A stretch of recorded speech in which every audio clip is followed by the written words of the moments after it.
नमस्कार, स्वागत है आप सभी का कार्यक्रम समागम में। हर बार की तरह इस बार भी हम आपको प्रदेश की जानी-मानी हस्ती से रूबरू कराएंगे और जानेंगे उनके व्यक्तिगत जीवन के साथ उनके प्रोफेशन से जुड़ी कुछ बातें।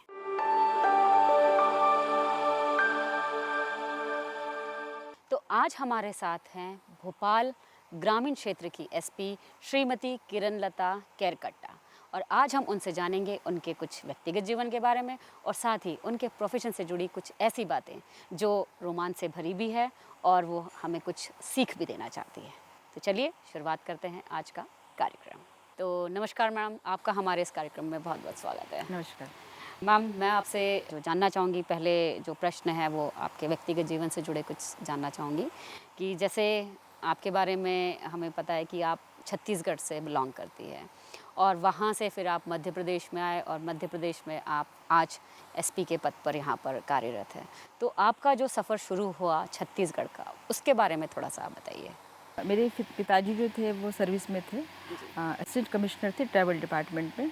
और चूँकि ट्रांसफर जॉब था, इस कारण से उन्होंने हमको हॉस्टल में रखा था और मैंने महू से पढ़ाई करी है। जी जी। और महू में पढ़ने के बाद मैंने अपना जो ग्रेजुएशन है जो अंबिकापुर से किया और एमए एलएलबी मैंने भोपाल से किया है। जिस एरिया में अभी आप कार्यरत है ये भोपाल का ग्रामीण क्षेत्र है, तो इस बारे में आप ज़रा बताइए कि ये जो भोपाल का ग्रामीण क्षेत्र है ये किस तरीके का है और यहाँ पर आपको काम करने में क्या चुनौतियाँ रहती है? कमिश्नरी सिस्टम जब भोपाल में लागू हुआ जनवरी में, तब जितना जो ग्रामीण एरिया था भोपाल का नॉर्थ का, जैसे परवलिया है, ईंट खेड़ी है, सूके सवनिया, बिलखिरिया और बेरसिया, ये पूरा क्षेत्र ग्रामीण में लिया गया। और यह क्षेत्र मिक्स है, कुछ कस्बाई है और कुछ ग्रामीण है। तो जो शहर के जो पास के थाने हैं, 4 थाने हैं, परवलिया, ईंट खेड़ी, सूकी सवनिया और बिलखिरिया, ये शहर से जुड़े हुए हैं। बाकी बेरसिया तो पूरा अलग है, क्योंकि ये प्रभाव क्षेत्र में आता है। और प्रभाव क्षेत्र यानी यहाँ पूर्ति करते हैं गांव के लोग, जैसे दूध की, सब्जियों की पूर्ति होती है, तो आना जाना यहाँ पर लोगों का शहर से लगा हुआ है। तो ऐसे मिक्स यहाँ पर जनता है और इस कारण से यहाँ पर अपराध भी उसी तरह के होते हैं। जैसे बिलखिरिया की भी बात करें या हम सूखी सेवनिया की, ये दोनों एरियाज़ ऐसे हैं कि समरदा जो रिजर्व फॉरेस्ट है उससे जुड़े हुए हैं। इधर से भी देखा जाए सूखी सेवनिया की तरफ से भी और बिलखिरिया तरफ से, तो यहाँ पर किस तरीके के क्राइम्स ज़्यादातर देखने को मिलते हैं? यहाँ पर जैसे अभी जंगल के हिसाब से तो हमें शिकायत सुनने को अभी नहीं मिली है, लकड़ी चोरी की शिकायतें तो अभी नहीं आई हैं। परंतु अगर कोई शिकायत आएगी इस तरह की तो हम ऐसी कार्रवाई करेंगे। और मैम, क्राइम के बारे में बताइए कि जब ऐसे एरियाज़ रहते हैं जहाँ पे लोग शराब भी बना रहे हैं और उनका सेवन भी करते हैं, तो कुछ क्राइम्स भी अलग तरीके के देखने को ज़रूर मिलते होंगे। इसमें मारपीट के ज़्यादा, मतलब शराब पी कर झगड़े करना, मारपीट करना या चोरी करना, ये चीज़ें आती है। तो सूचना पर हम अपराध पंजीबद्ध कर रहे हैं और कार्रवाई कर रहे हैं। आप लोग कैसे अवेयरनेस प्रोग्राम आप लोग भी कुछ चलाते होंगे उन लोगों को कि इस हाँ, तरीके की बिल्कुल। एक्टिविटीज़ ना हो? हाँ, हम लोग लगातार गांव में भ्रमण कर रहे हैं और जगह-जगह जनसंवाद के माध्यम से हम लोगों को अवेयर भी करते हैं। साथ ही अवेयरनेस में फिर महिला संबंधी जो अपराध होते हैं, जैसे 354 है, 376 है, इसके संबंध में भी हम महिलाओं को, बच्चों को अवेयर करते हैं कि वो इन अपराधों से कैसे बच सकते हैं या किस तरह इसमें रोकथाम की जा सकती है। तो हमें उनसे को बताते हैं कि आप अगर कोई ऐसी घटना होती है तो पुलिस को सूचना दें, ताकि वो उन अपराधों पर रोक लग सके। उसके अलावा हमने आपके बारे में सुना है कि आपने साइकिल से इन सब जगहों का भ्रमण किया अपनी टीम के साथ में और लोगों को अवेयर करने की भी कोशिश की, इवन पर्यावरण का भी संदेश दिया है एक तरीके से देखा जाए साइकिल चला के। तो ये जो आपका अनुभव है इसको आप बताइए। हमने बिलखीरा के लगभग सभी गांव में, मेरी पूरी टीम जिसमें मैं रहती थी, एसडीओपी रहते थे, थाना प्रभारी और कुछ स्टाफ के लोग रहते थे, हमने साइकिल से जाते थे सुबह के समय उस गांव में। और एक दिन पहले हम सूचित कर देते थे कि हम आने वाले हैं। तो ऐसे में जितने भी गांव में जो 8-9 बजे के बीच में उपलब्ध जो रहते थे, जो खेतों पे नहीं जाते थे, तो हमें मिलते थे और एक जगह डिसाइड करते थे कि हमको यहाँ बैठ करके बात करना है।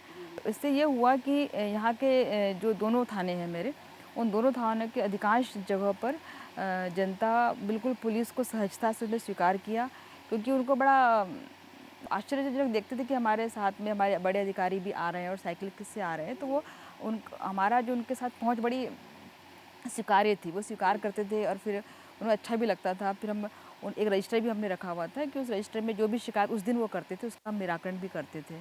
तो एक तो यहाँ पर एक पडीरिया काछी जगह है यहाँ पर, तो उसमें एक महिला ने तत्काल ही हमें शिकायत की थी कि मेरे पति ने मुझे बाहर निकाल दिया है, मेरी माँ मतलब जो हमारी सास है वो हमें परेशान कर रही है। तो उसका निराकरण एक एक दिन में ही हो गया था। तो ऐसे भी हमें मतलब करने को मिला था। तो वो बहुत अच्छा रहा वो मेरा साइकिलिंग वाला। अभी उसके बाद गर्मी शुरू हो गई, फिर हमने उसको स्टॉप किया हुआ है। थोड़ा थोड़ा मौसम ठीक होगा तो फिर हम इसको शुरू तो करेंगे। जैसा आपने बताया कि साइकिलिंग से आप इन क्षेत्रों में गए हैं, उसके अलावा जब आप अपने व्हीकल से जाते हैं और साइकिलिंग से, तो इन दोनों में क्या कुछ आपको कैसा फ़र्क महसूस हुआ? नहीं, जब हम साइकिल से जाते थे तो सुबह का समय होता था 9 से 10 के बीच में। तो उस समय हमें अधिकांश लोग मिल जाते थे। सुबह का ये था कि अधिकांश बहुत सारा संख्या जो मिलती थी गाँव की, जो हमें सुननी जिसको हमारी आवश्यकता वो हमें मिलती थी। और दोपहर के समय जाने पे बहुत कम लोग ही मिल पाते हैं। जिसको हमको ढूँढना है, जिससे बातचीत करना है, वही लोग मिल पाते हैं। आपने जब भोपाल एसपी आप यहाँ पे आई, उसके पहले आप इंदौर में भी रेल एसपी रही है। तो उस जो आपका प्रोफेशन था उस इंदौर का, तो उस समय कैसी चुनौतियाँ थी? किस तरीके के अपराध आपको रेलवेज़ में देखने को मिले? जब मैं एसपी रेल इंदौर रही, तो वहाँ पर क्राइम अलग तरह का होता था। जैसे ज़िले के हिसाब से अलग होता था। वहाँ चोरियाँ, ट्रेन में जो चोरियाँ होती है या लूट होती है, वो ऐसे प्रकरण ज़्यादा देखने को मिले थे। और इसका जब हम लोगों ने आकलन किया तो ये पाया कि अधिकांशतः चोरियाँ महिलाओं के पर्सों की होती है, जिसमें महिलाएं अपना पूरा जेवर लेके चलती हैं। अगर उसको शादी ब्याह में जाना है तो पूरा का पूरा जेवर लेके चलती हैं और वो उसे पर्स में ही रखती हैं। और वो भी बाहर रहता है पर्स, और सिरहाने रख कर सोती हैं या फिर पकड़ के सोती हैं। तो जो अपराधी हैं उनको पता है किस तरह का ट्रेंड है, तो वो अक्सर उन पर्सों की चोरियाँ कर लेते, जिससे सभी को बड़ी हानि होती थी।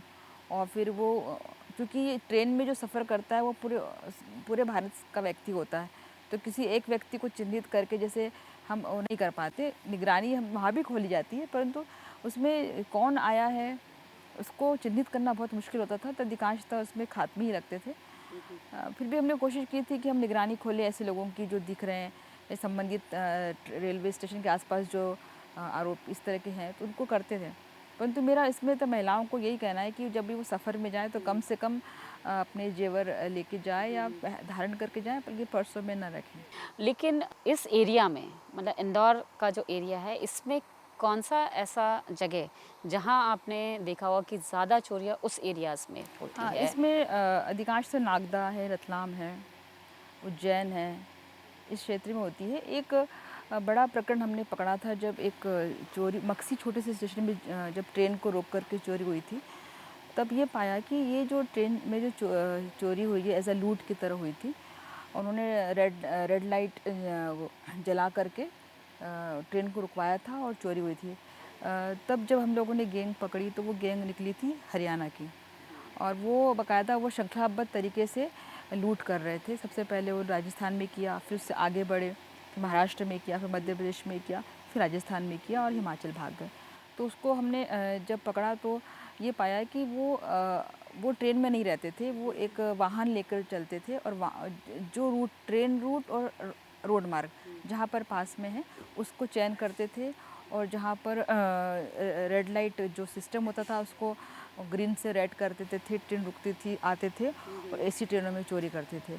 तो उसको हमने फास्ट ट्रैक के माध्यम से उसको पकड़ा था और सफल रहे। तो एक पूरी से 7-8 लूटें हमने उसमें एक साथ बरामद की थी, और उसमें भी सिर्फ पर्स ही चोरी हुए थे। जिस तरीके से आपने एक बहुत अच्छी काम किया था, आप लोगों ने एक मतलब ऐसे ही गैंग को पकड़ा जो रेगुलर वो लोग लूट किया करते थे, कि जब ऐसी घटनाएं घटती है, लूट की हो या चोरी की हो, तो जब आपके पास तो खबर आ ही जाती है, विद इन आवर में आप आ जाती है, तो जब ये जो केसेस आपके पास आते हैं, कितने दिनों में इनका निराकरण होता है और कितने परसेंट निराकरण हो जाता है कहने का मतलब? अगर कोई घटना घटती है तो तत्काल रेलवे की जो हेल्पलाइन है उसको सूचना मिल जाती है, आरपीएफ को सूचना मिल जाती है, तो तत्काल आगे अगले स्टेशन की पुलिस अलर्ट हो जाती है और हम उसको वहीं पर पकड़ने की प्रयास करते हैं। और ऐसे बहुत सारे प्रकरण हुए हैं जब तत्काल ही सूचना पुलिस को मिली है, क्योंकि वो अगर फरियादी जो है तत्काल वहाँ के टीटी को खबर करेगा और टीटी आरपीएफ के नंबर फ़ोन लगा देती है या फिर जो रेलवे की हेल्पलाइन पर नंबर लगा देती है। तो जो अगले स्टेशन पर जो हमारी टीम रहती है, तैयार हालत में जो टीम रहती है वो उस ट्रेन को कवर करती है, कर लेती है और उस व्यक्ति को ही पकड़ लेती है। तो ऐसा हुआ है, बहुत सारे प्रकरणों में ऐसा भी हुआ है। बस खबर मिलना चाहिए तत्काल। तो जब उस दौरान जब आप इंदौर में रहे हैं तो ऐसा कोई इनिशिएटिव आपने लिया हो कि लोग जल्दी से अपनी खबर मतलब पुलिस तक पहुंचा सके? हाँ, हम लोगों ने उसमें हेल्पलाइन का बहुत प्रचार प्रसार भी किया था। जो हमारे गार्ड चलते हैं रात में, तो उनका ये काम भी था, गार्ड के अलावा जितने भी लोग हैं उसको हेल्पलाइन के मोबाइल पर लोड करवाते थे, ताकि वो जब भी कभी सफ़र करे तो इस हेल्पलाइन के माध्यम से पुलिस को सूचना दे सके, क्योंकि उसका जो हेडक्वार्टर है वो भोपाल ही है और भोपाल से सूचना तत्काल ही संबंधित एसपी ऑफिस में और संबंधित थाने को चली जाती है। आप इसके पहले अनूपपुर एसपी भी रहे हैं और तो वो एक ट्राइबल एरिया है और उस क्षेत्र की अगर हम बात करें तो किस तरीके के क्राइम्स वहाँ पर ज़्यादातर देखने को मिलते हैं? अनूपपुर ट्राइबल एरिया होने के साथ साथ पूरा कॉलरी एरिया भी है। तो वहाँ पर जो अपराध थे, अधिकांश अपराध तो सूदखोरी के बहुत ज़्यादा थे और उसमें हमने कोशिश की थी कि जो ऐसे, क्योंकि जो कॉलरी में जो लोग काम करते हैं उनकी तनख्वाह अधिक होती है, परंतु उनके जो पैसा अधिक होने से बहुत सारे लोग उनके पीछे लगे रहते हैं और वो उनको बड़ी मात्रा में ब्याज पर राशि भी देते हैं, परंतु वो चूँकि उसके ब्याज इतना अधिक लगा लेते हैं कि वो उसको पूर्ति नहीं कर पाते हैं, तो बहुतों का तो बहुत सारा पैसा उसी में चला जाता है। तो हम लोगों ने कोशिश की थी कि अगर इस तरह के अपराध है तो इसको पहले तो लोगों पे अवेयरनेस फैलाई। अगर आपको बहुत ज़्यादा ब्याज ले रहा है आपसे तो हमें बताएं।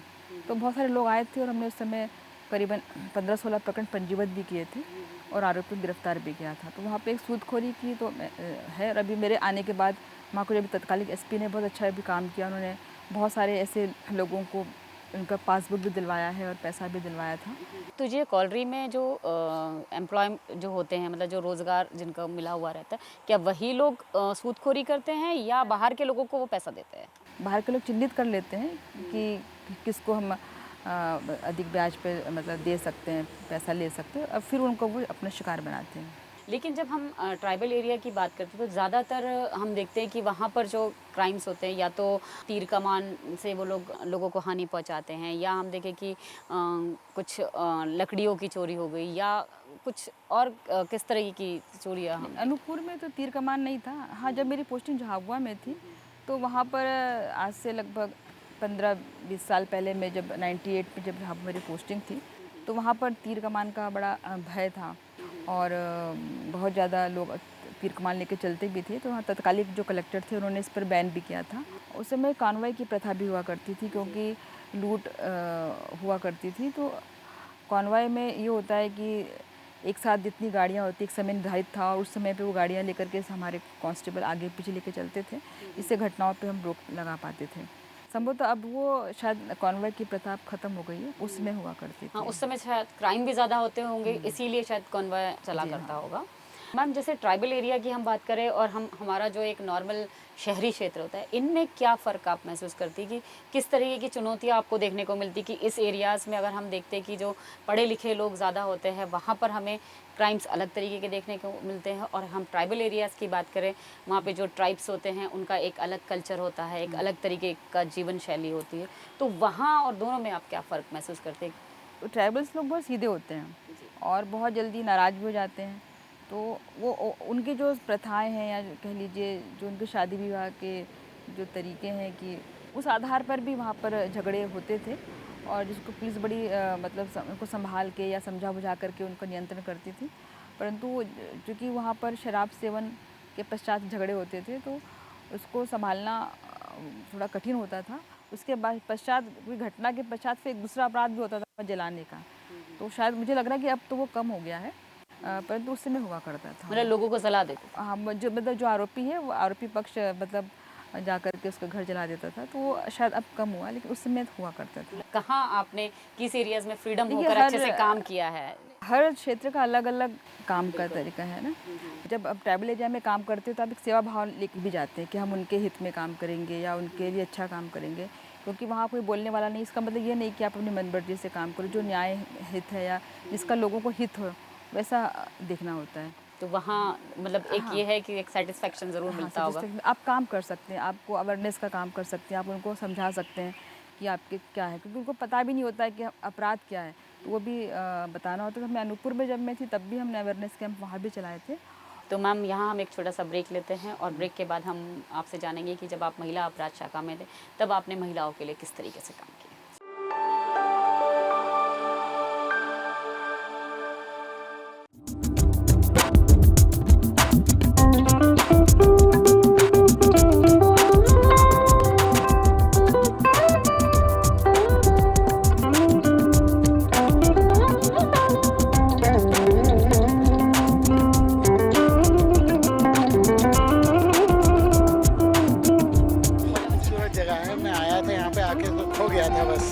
मैंने कहा यहीं करेंगे हम यहीं पे, बहुत हरा भरा और इतना म्यूज़िक के सिवाय यहाँ पे अभी जो हमारे यहाँ इंजॉय करना है तो may be we are spoiling that, but बहुत कामनेस है इस जगह में, बहुत सुंदर जगह है।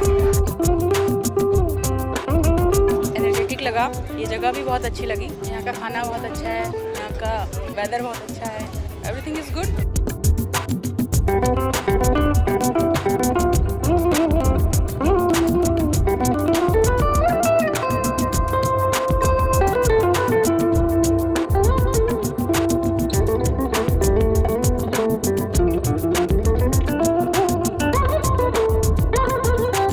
सच ए ब्यूटीफुल प्लेस और ये मेरी सेकंड विजिट है यहाँ पे, लेकिन फर्स्ट विजिट और सेकंड विजिट में मैंने ये देखा है, सेकंड विजिट में तो यहाँ पे स्वर्ग बना दिया है इस बार, तो मतलब इट्स ए मार्वलस। मतलब आपने ये जो even government of Madhya Pradesh को मैं तो चाहता हूँ कि वो खुद टेक ओवर करे क्योंकि इतना अच्छा प्लेस है ये।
We can say it's not too far from city, it's within city, but it gives a look of forest. It is a very good place to spend weekend with your family as it is very close to nature. Family outing के लिए आना है तो this is an ideal place.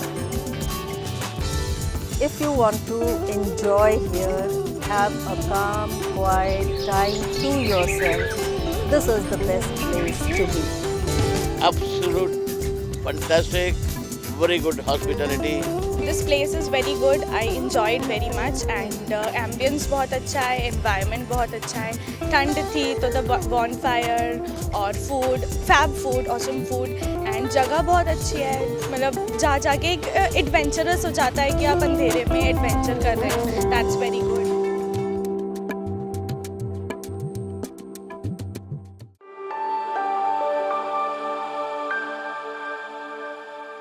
Ma'am break के बाद आपका फिर से स्वागत है और अब मैं आपके जानना चाहूँगी जब आपकी पोस्टिंग महिला अपराध शाखा में थी जो अब महिला सुरक्षा के नाम से जाना जाता है तो उस दौरान आपने किस तरीके के काम किए और महिलाओं को अवेयर करने के लिए क्या क्या किया आपने?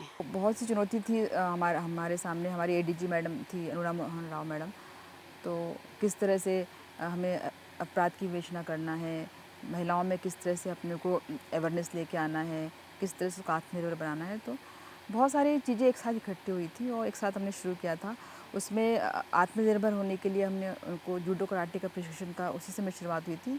तो लगभग सभी पूरे मध्य प्रदेश में सभी जगह पर एक साथ ही स्टार्ट हुआ था और महिला अपराध शाखा के द्वारा भी ये किया गया था। तो उन्हें जितने भोपाल के जितने महिला कॉलेज हैं या जहाँ महिलाएँ कोएड है वहाँ भी जूडो कराटे का प्रशिक्षण भी दिया था। साथ ही उस समय हम लोगों ने 2-3 कोर्सेज भी चलाए थे, जैसे ट्रैफिकिंग जो होता है, मनुष्य की जो खरीद फरोख्त होती है उसके ऊपर भी कोर्सेज़ कराए थे। तो बहुत सारे एडिशनल एसपी और डीएसपी और टीआई लेवल के अधिकारियों ने वो प्रशिक्षण भी लिया था। तो इससे ये सहूलियत हुई कि हम महिलाओं की जो ट्रैफिकिंग हो रही है या बच्चों की जो ट्रैफिकिंग हो रही है उसको उस विषय को अच्छे से समझ सकें। तो उस समय ट्रैफिकिंग भी एक नया सब्जेक्ट जुड़ा था महिला अपराध शाखा में, तो उसमें अच्छा काम हुआ था। जी, तो ह्यूमन ट्रैफिकिंग का ऐसा कोई किस्सा आप हमें बताएं जो कि बड़ा ही चुनौतीपूर्ण रहा और आपको उसमें सफलता हासिल हुई हो। हाँ, उस समय मैं चूँकि महिला अपराध शाखा प्लस में एसपीजे के होशंगाबाद भी थी उस समय, तो दोनों चार्ज मेरे पास में थे। तो ये उस समय की बात है जब 363 के अपराध पंजीबद्ध नहीं होते थे, सिर्फ गुमशुदगी पंजीबद्ध हुआ करती थी। तो गुमशुदगी थी 4 बच्चों की और वो लगातार 1 साल से वो गुमशुदगी चल रही थी। तो एक बच्ची जब लौट के आई तो उसने जब मुझे बताया कि मैं वहाँ पे थी, हरियाणा में थी और मुझे मतलब एक गांव की एक महिला ले गई थी, महिला एक पुरुष ले गए थे और उसने वहाँ जाकर हमें बेच दिया था। तो उसको हमने बड़ी संवेदनशीलता से लिया और उसमें अपराध पंजीबद्ध किया और फिर जो दूसरी बच्ची थी उसको हम लेके आए थे। तो वो जो था कि वाकई में लड़कियों को शादी के लिए, बैतूल की लड़कियों को अक्सर शादी के लिए ही बेच दिया जाता है। तो शादी के लिए ट्रैफिकिंग थी। उस बच्ची को हम 12 साल की उम्र में गई तो 13 साल की उम्र में हम लेके आए वहाँ से, हरियाणा से, और उसको रेस्क्यू किया, फिर उसके माँ बाप को सुपुर्द किया। और तब वो सब केस मतलब मुझे लगता है कि बहुत ही मुश्किल वाला था, परंतु हम उसमें सफल हुए थे। जी, तो ऐसे केसेस में मैम जैसे अब वो बच्ची 1 साल बाद लौटी है, तो अब उसके साथ पता नहीं क्या घटना घटी होगी, क्या हुआ होगा। खैर उसमें उस बच्ची की शादी कर दी गई थी ज़बरदस्ती 25 साल के पुरुष के साथ में। फिर बच्ची को बालिका आश्रम में रखा गया और फिर उसको वहाँ पे कोई टेक्निकली चीज़ें उसको रोज़गार के लिए सिखाई गई ताकि वो अपने पैरों पे खड़ी हो सके और वो रेस्क्यू हो पाया था। तो उस समय वहाँ पे जो एसपी थे, एसपी बैतूल जो थे, उन्होंने भी बड़ा सपोर्ट किया था। एडीजी मैडम ने भी इस केस को बहुत तारीफ़ की थी कि हम अच्छा कर पाए हैं। तो ऐसे बहुत सारे उस समय बहुत सारे ज़िलों में इस तरह के केसेस पकड़े थे। कुछ मजदूरी के लिए होती ट्रैफिकिंग, कुछ बिलाश्रम के लिए होती है, कुछ वेश्यावृत्ति के लिए होती है, पर कुछ अपने एरिया में ऐसे लैंगिक अनुपात जहाँ कम है वहाँ पर शादी के लिए भी ट्रैफिकिंग होती है। तो मैम वहाँ पर आपने अवेयरनेस के लिए क्या किया? जैसे अब वो बच्ची वापस आई, अब ऐसे ही लोग दूसरे बच्चियों को शादी ना करवाए और इस तरह के मामलों में ना फंसे, तो उसके लिए आप लोगों ने क्या उस किया? समय संवेदनशीलता और महिला जागृति के लिए उसमें बहुत सारे सेमिनार भी चले थे और कैंप भी चले थे। तो अब हमारा काम तो है कि लोगों को जागृत करना, जितना लोग समझ पाएँ। तो कोशिश थी कि लोग समझ सके इस बात को, तो किया था उस समय। और मैम जब आप हरदा में रहे, तो हरदा में भी आपने एक बहुत अच्छा काम किया था, उस बारे में आप बताइए। हाँ, जब मैं महिला अपराध शाखा के बाद मेरी पोस्टिंग हरदा हुई थी, तो मैंने वहाँ पर हम लोगों ने जितने भी प्रकरण थे, 2014 में ये आया कि जितने भी बच्चे गुमे हैं उन पे 363 का अपराध पंजीबद्ध कर लिया जाए। तो फिर हमने क्या किया था कि जितने हरदा में जितनी बच्चियाँ हैं जिनको 363 बच्चे जितने भी 18 से कम के हैं उसको हम लोगों ने इकट्ठा किया और एक ग्रुप बनाया था, एक समिति बनाई और फिर उनकी स्टडी की उन केसों की और ये देखा कि हम कितने बच्चों को वापस ला सकते हैं। फिर हम उसके फैमिली ट्री बनाई और उस आरोपी की भी हमने फैमिली ट्री बनाई और उसके मोबाइल लोकेशंस ली, उसके दोस्तों को लिया और फिर हम एक प्रकरण करते करते हमने करीब 100 से अधिक बच्चियाँ हम लोगों ने रिकवर करी। बच्चियाँ बच्चे दोनों रिकवर किए थे और एक अच्छा मैसेज भी गया था और उसमें मुझे सम्मानित भी किया, हमारी पूरी टीम को सम्मानित किया गया था। जी जी जी, तो आपको कोई अवार्ड वगैरह भी मिला? ये रुस्तम जी अवार्ड पूरी समिति को, जो हमारी कमेटी थी, टीम थी, उसको मिला था। अब मैं जानना चाहूँगी मैम आपके व्यक्तिगत जीवन के बारे में। जैसे आप पुलिस डिपार्टमेंट में हैं और आपके हस्बैंड BHL में हैं, तो आप जनरली फील्ड पर रहते हैं, तो कैसा सामंजस्य रहता है आपका घर पर? जब मैं फील्ड में गई तो बच्चे यहीं पढ़ रहे थे मेरे और हस्बैंड के साथ थे, तो हस्बैंड उनको देखते थे, बच्चों को ही वो का देखभाल करते थे और मैं, क्योंकि बच्चे वहाँ नहीं जा सकते थे तो मैं तो अकेले ही वहाँ रहती थी। तो सपोर्ट ये रहा कि वो उन्होंने देखा बच्चों को। आपका बहुत बहुत धन्यवाद, आप हमारे इस कार्यक्रम में आए और आपने जो बहुत अच्छे काम किए हैं और महिलाओं को संदेश देने के लिए भी आपने बहुत से सेमिनार्स और एक्टिविटीज़ भी किए, तो इसके लिए आपको बहुत बहुत बधाई।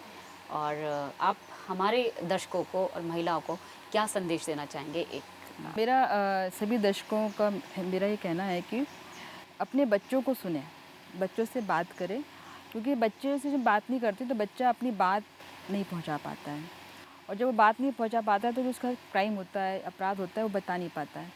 तो उसको सुने और वो जो बता रहा है उसे विश्वास करें।